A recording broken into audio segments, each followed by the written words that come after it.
first portion is abbreviated. I also like to focus on a part of Unity's history or something that's unique to Unity.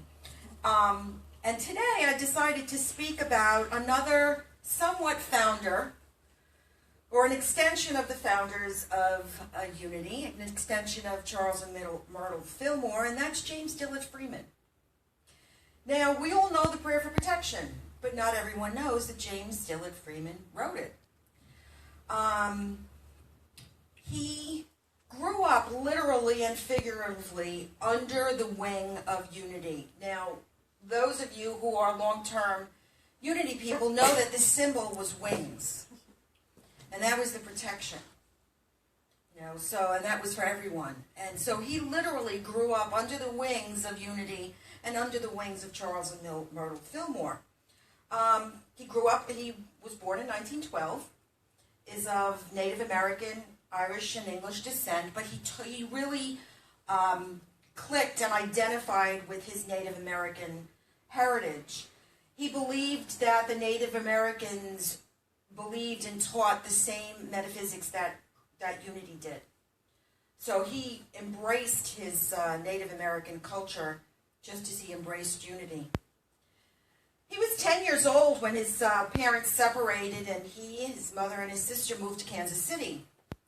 The following year, he started attending Unity Sunday school, and it wasn't long after that Myrtle was so impressed with his strong talent for writing that she invited him to come read his poetry at their Wednesday night services, which was their Wednesday night healing services. And again, at Myrtle's invitation, when he was about 16 years old, he was asked to join Silent Unity and started working there in the summers as a letter writer. Now, this was the 1920s. So there were no computers, no email, no texts. Everyone and thousands of people would call in or write in for healing. So a lot of letters had to be written. He was one of the ones that composed them. He continued to work through Unity during his college years, and after his first year of postgraduate work, he joined Unity full-time, again at Myrtle Fillmore's request. And he began working full-time at Unity School. By 1946, he had realized the need for an organized Unity school so that they could ordain ministers. And he came up with a program. He came up with a training program and served as director of Unity's ministerial training program for 20 years. He was responsible for guiding and training not only those domestically, but also internationally. And he put the program together. You may also be familiar with his writing, What is a Minister? And in that he says, to be a minister means to be God-centered and human-hearted, to involve yourself in man's humanity and to keep your vision on man's divinity. And that's exactly what we teach at Unity. He served at Unity School for 50 years. He served as director of Silent Unity for 13 years and was a member of Unity's Board of Trustees. He resigned in 1984 so that he could devote more time to writing and to go on speaking tours on behalf of Unity. And he made his transition in 2003 at the age of 91. So he was with us and really contributed to Unity as a whole. Now, he's best known for his writing, for his poems and his books. He's written probably 25 books. They've been translated into 13 different languages. He's had his work appear in the New Yorker, Saturday Review, Scientific Monthly, the New York Times, and of course in all of Unity's publications, which include the Daily Word. But above all, besides being a teacher, an innovator, he was a poet and an author. He was a modern-day transcendentalist. And when you read him, you can see his love of Emerson, Thoreau, and Whitman. He's inspired millions. And that's what made him so special. It was his ability through his writing, through his lecturing, through his teaching to inspire others. So what does it mean to be inspired? I had the opportunity once to speak to Wayne Dyer through a call-in program. And we spoke briefly about inspiration. I said to him that I was inspired by his work. And he said, but you realize if you look at the word inspired, it's in. Meaning the only place inspiration can come from is within us. Which is true. But since we are human beings in the world, there are things that allow that inspiration to come forth. I know for me, it was walking in the woods. Every weekend before my Unity days, I would go into the woods on the weekends and either hike, sit by a waterfall. It was where I went to be inspired, to allow that energy within me to flow up. And we all have that. And for him, it came through his writings. Of all his writings, he's probably best known for the prayer for protection and I am there. Now again, as I said before, we recite the prayer for protection at the end of every service, but do we know how it came up? What brought him, what inspired him to write the prayer for protection? Well, when World War II was raging in Europe, Unity received thousands and thousands of prayers for protection, prayers for safety.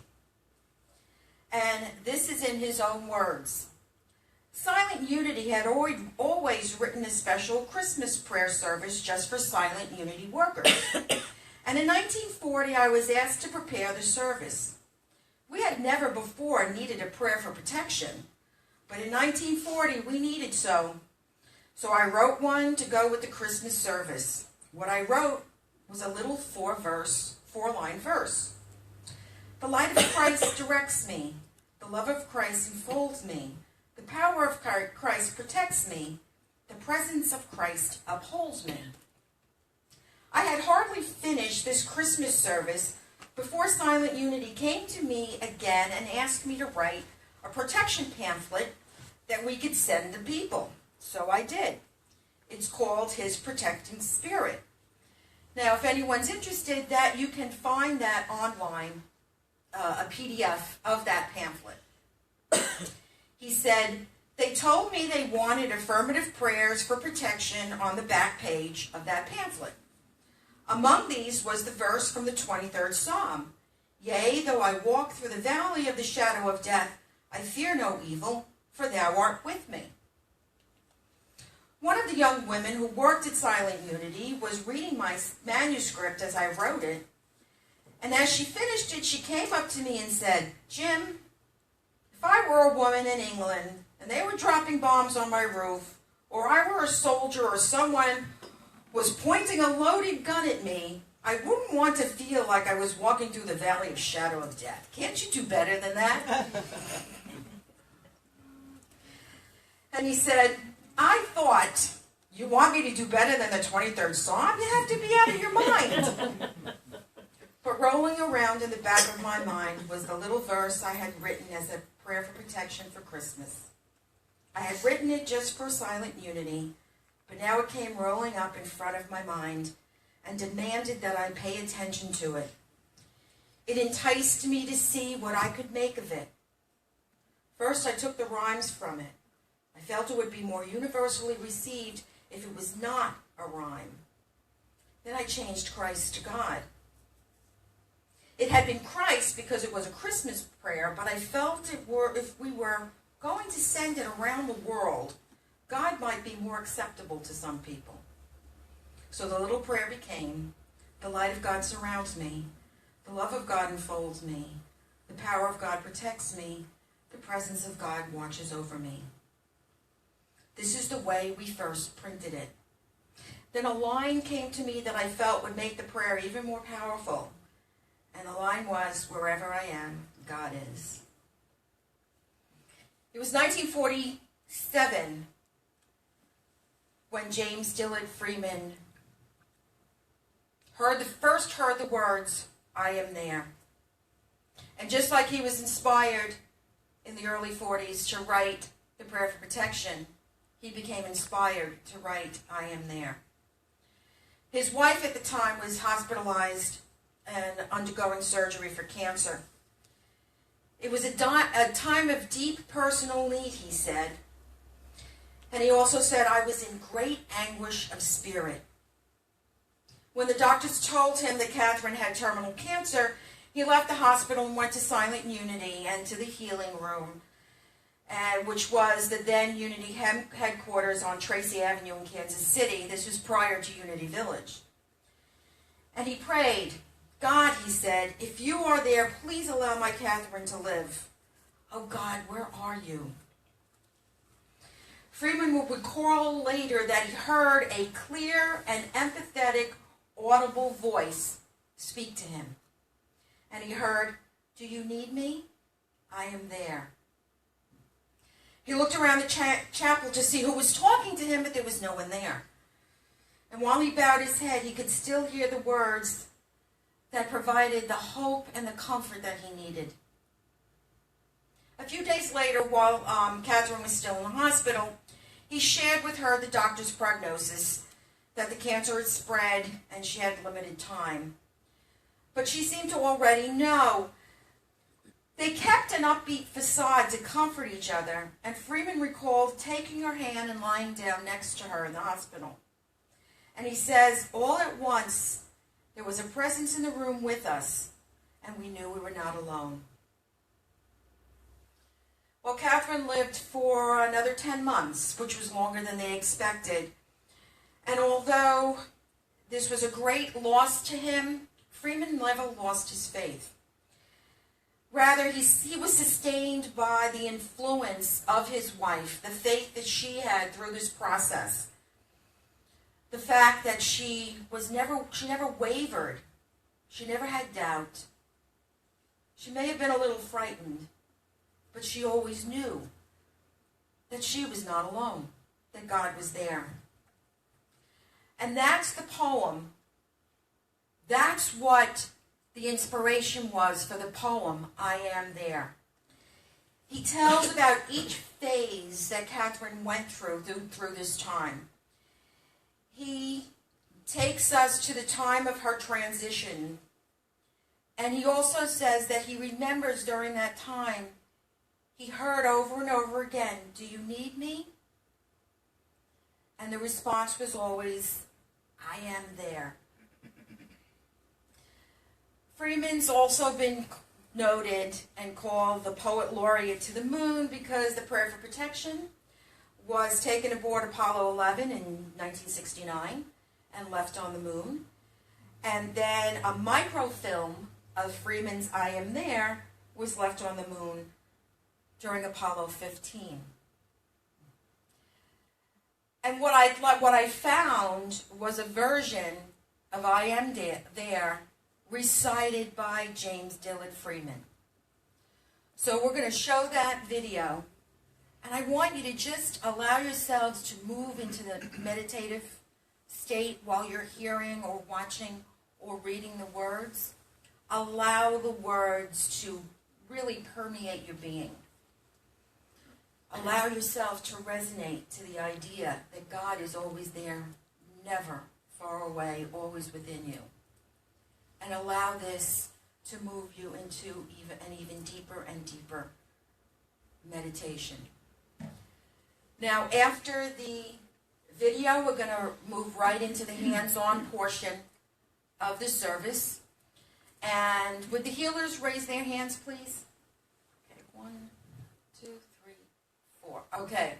So what we're going to do is start 2 people at the first row, at the ends, and 2 people at the ends of the back row. And you'll work in on the same row and come together. When you come together, then you move up to the row in front of you or the row behind you. Dave, will you be timing us? I shall be. Okay, so is that 2 or 3 minutes? 2 minutes, okay. We'll hear the chime, and then that'll be the reminder for the healer to move on to the next person. And if for some reason you're in pain or you prefer to not be touched, when the person gets behind you, just raise your hand and they'll just work around you. So thank you, Andrew, for showing this video. And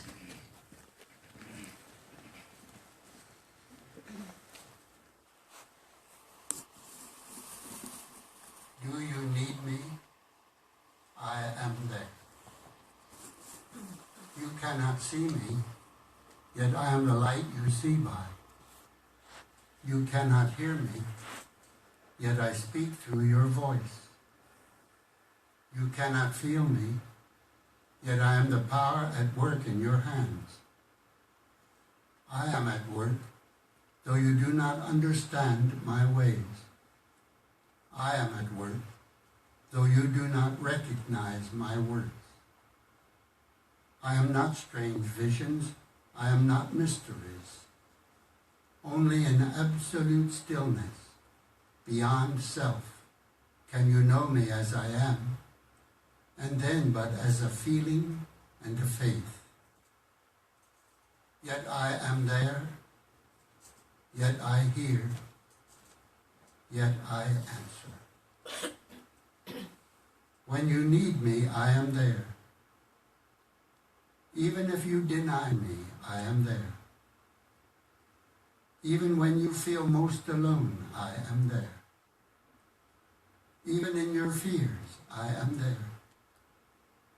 Even in your pain, I am there. I am there when you pray and when you do not pray. I am in you, and you are in me. Only in your mind can you feel separate from me, for only in your mind are the mists of yours and mine. Yet only with your mind can you know me and experience me. Empty your heart of empty fears. When you get yourself out of the way, I am there. You can of yourself do nothing, but I can do all, and I am in all. Though you may not see the good, good is there, for I am there. I am there because I have to be, because I am. Only in me does the world have meaning. Only out of me does the world take form. Only because of me does the world go forward. I am the law on which the movement of the stars and the growth of living cells are founded. I am the love that is the law's fulfilling. I am assurance. I am peace. I am oneness. I am the law that you can live by. I am the love that you can cling to. I am your assurance. I am your peace. I am one with you. I am. Though you fail to find me, I do not fail you. Though your faith in me is unsure, my faith in you never wavers, because I know you, because I love you. Beloved, I am there.